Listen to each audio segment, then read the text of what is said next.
अच्छा, जीवित पुत्री का व्रत कथा। एक बार नैमिषारण्य के निवासी ऋषियों ने संसार के कल्याणार्थ सूत जी से पूछा, हे सूत, कराल कली काल में लोगों के बालक किस तरह दीर्घायु होंगे, सो कहिए।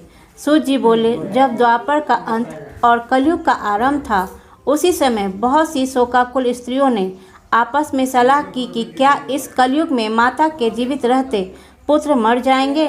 जब वे आपस में कुछ निर्णय नहीं कर सकी, तब गौतम जी के पास पूछने के लिए गईं। जब उनके पास पहुंची तो उस समय गौतम जी आनंद के साथ बैठे थे। उनके सामने जाकर उन्होंने मस्तक झुकाकर प्रणाम किया। तदंतर स्त्रियों ने पूछा, हे प्रभु, इस कलयुग में लोगों के पुत्र किस तरह जीवित रहेंगे, इसके लिए कोई व्रत या तप हो तो कृपा करके बताइए। इस तरह उनकी बात सुनकर गौतम जी बोले, आपसे मैं वही बात कहूँगा जो मैंने पहले से सुन रखी है।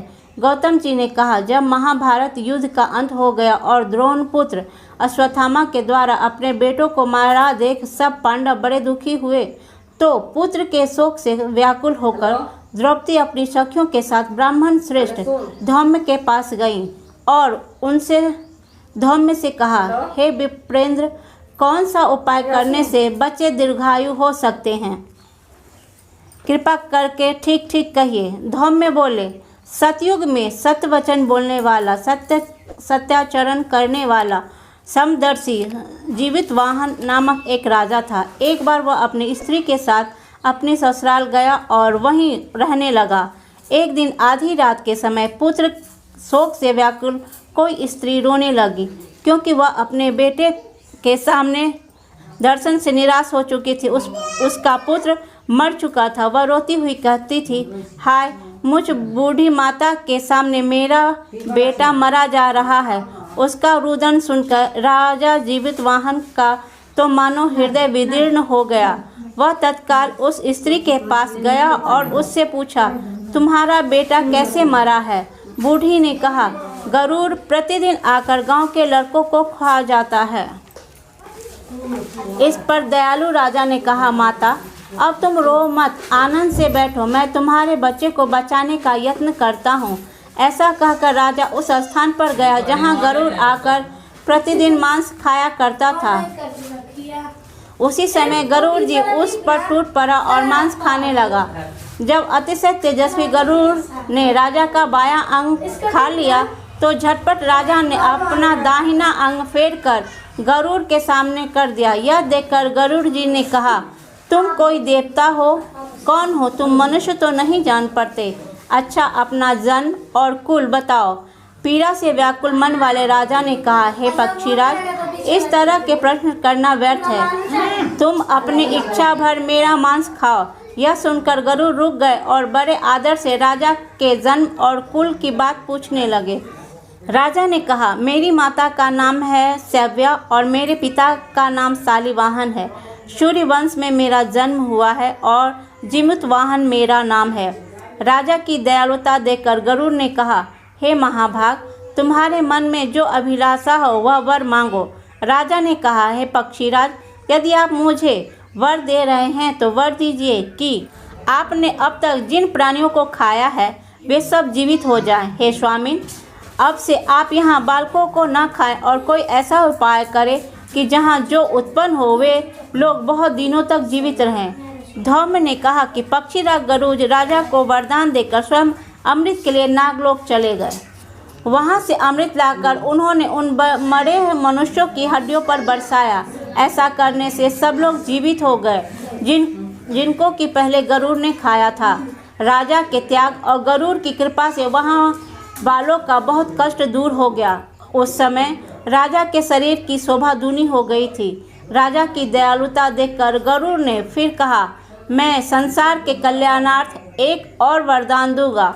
आज आश्विन महीना के कृष्ण पक्ष सप्तमी तिथि से रहित शुभ अष्टमी तिथि है। आज ही तुमने यहाँ की प्रजा को जीवन दान दिया है। हे वत्स, अब से यह दिन ब्रह्म भाव हो गया है। जो मूर्ति भेद से विविध नामों से विख्यात है, वही त्रैलोक्य से पूजित दुर्गा अमृत प्राप्त करने के अर्थ में जीवित पुत्रिका कहलाई है। अतः इस तिथि को जो स्त्रियां इस जीवित पुत्रिका की और कुश की आकृति बनाकर तुम्हारी पूजा करेंगी तो दिनों दिन उनका सौभाग्य बढ़ेगा और वंश की भी बढ़ोतरी होती रहेगी। हे महाभाग, इस विषय में विचार करने की भी आवश्यकता नहीं है। हे राजन, सप्तमी से रहित और उदय तिथि की अष्टमी को व्रत करें, यानी सप्तमी विघ्न अष्टमी जिस दिन हो उस दिन व्रत न कर शुद्ध अष्टमी को व्रत करें और नवमी में पारण करें। यदि इस पर ध्यान न दिया गया तो फल तो नष्ट होगा ही और सौभाग्य भी अवश्य नष्ट हो जाएगा। जीवित वाहन को इस तरह का वरदान देकर गरुड़ वैकुंठ धाम को चले गए और राजा भी अपनी पत्नी के साथ अपने नगर को वापस चले आए। धौम्य द्रौपदी से कहते हैं, हे देवी, मैंने यह अतिशय दुर्लभ व्रत तुमको बतलाया है। इस व्रत को करने से बच्चे दीर्घायु होते हैं। हे देवी, तुम भी पूर्वोक्त विधि से यह व्रत और दुर्गा जी का पूजन करो और तुम्हें अभिलाषित फल प्राप्त होगा। मुनिराज धौम्य की बात सुनकर द्रौपदी के हृदय में एक प्रकार का कौतूहल उत्पन्न हुआ और पूर्ववासिनी स्त्रियों को बुलाकर उनके साथ यह उत्तम व्रत किया। गौतम ने कहा, यह व्रत और उसके प्रभाव को किसी एक चिन्ह ने सुन लिया और अपनी सखी सियारिन को बतलाया। इसके बाद पीपल वृक्ष की शाखा पर बैठकर उस चिन्ह ने और उस वृक्ष के खोडर में बैठकर सियारिन ने भी व्रत किया। फिर वही चिल्ही किसी उत्तम ब्राह्मण के मुख से यह कथा सुन आई और पीपल के खोपर में बैठी हुई अपनी सखी सियारिन को सुनाया। सियारिन ने आधी कथा सुनी थी कि उसे भूख लग गई और वह उसी समय सब से भरे हुए शमशान में पहुंची। वहां उसने इच्छा भर मांस का भोजन किया और चिल्ही बिना कुछ खाए पिए रह गई और सवेरा हो गया। सवेर वह गौशाला में गई और वहां गौ का दूध पिया। इस तरह नवमी को उसने पारण किया। कुछ दिनों बाद वे दोनों मर गई और अयोध्या में किसी धनी व्यापारी के घर में जन्मे। संयोग से उन दोनों का जन्म लड़की के रूप में एक ही घर में हुआ, जिसमें सियारिन ज्येष्ठ और चिल्ही छोटी हुई। वे दोनों बहनें सभी शुभ लक्षणों से युक्त थी, इसलिए बड़ी लड़की काशीराज के और छोटी लड़की उसके मंत्री के साथ ग्रहपथन अग्नि के सामने विधि पूर्वक ब्याही गई। पूर्व जन्म के कर्म फल से वह मृगनयनी रानी हुई। जिस किसी भी संतान को उत्पन्न करती वह मर जाती थी और पूर्व जन्म की बातों को स्मरण करने वाली मंत्री की पत्नी ने अष्टवसुओं के सदृश तेजस्वी 8 बेटे उत्पन्न किए और सभी जीवित रह गए।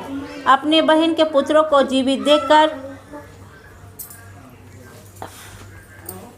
ईर्ष्यावश राजपत्नी ने अपनी स्वामी से कहा कि यदि तुम मुझे जीवित रखना चाहते हो तो इस मंत्री के सभी पुत्रों को उसी जगह भेज दो जहां मेरे बेटे गए हैं, अर्थात इन्हें मार डालो। यह सुनकर राजा ने उस मंत्री के पुत्रों को मारने के लिए कई प्रकार के उद्योग किए, पर मंत्री पत्नी ने जीवित पुत्रिका के पुण्य बल से बचा लिया। एक दिन राजा ने अपने आदमियों से उन पुत्रों को सिर कटवाकर पिटारी में रखवाया और वह पिटारी उनकी माता के पास भेज दिया, किंतु वे 8 सिर बेश कीमती जवाहरात हो गए और भले चंगे वे 8 लड़के अपनी माता के पास वापस चले गए। उनको जीवित देख राजपत्नी को बड़ा विस्मय हुआ। अंत में वह मंत्री की पत्नी के पास आई और उसने पूछा, बहन, तुमने कौन सा ऐसा पुण्य किया है जिससे बार बार मारे जाने पर भी तुम्हारे बेटे नहीं मरते? इस पर मंत्री की पत्नी ने कहा, पूर्व जन्म में तुम चिल्ह थी, मैं चिल्ह थी और तुम सियारिन, दोनों ने व्रत किया था। तुमने व्रत के नियमों का भली भांति पालन नहीं किया था और मैंने किया था। इसी दोष से हे बहन, तुम्हारे बेटे जीवित नहीं हैं। हे राजरानी, अब भी तुम उस जीवित पुत्री का व्रत को निष्ठापूर्वक करो तो तुम्हारे बेटे दीर्घायु होंगे। मैं तुमसे सच सच कह रही हूँ। उसके कथा अनुसार रानी ने व्रत किया, तभी से उसके कई बेटे सुंदर और दीर्घायु होकर बड़े बड़े राजा हुए। सूची कहते हैं कि इस प्रकार आनंद देने वाले मैंने यह दिव्य व्रत बतलाया है। स्त्रियां चिरंजीवी संतान चाहती हों तो विधि पूर्वक यह व्रत करें। इति जीवित पुत्री का व्रत कथा समाप्त।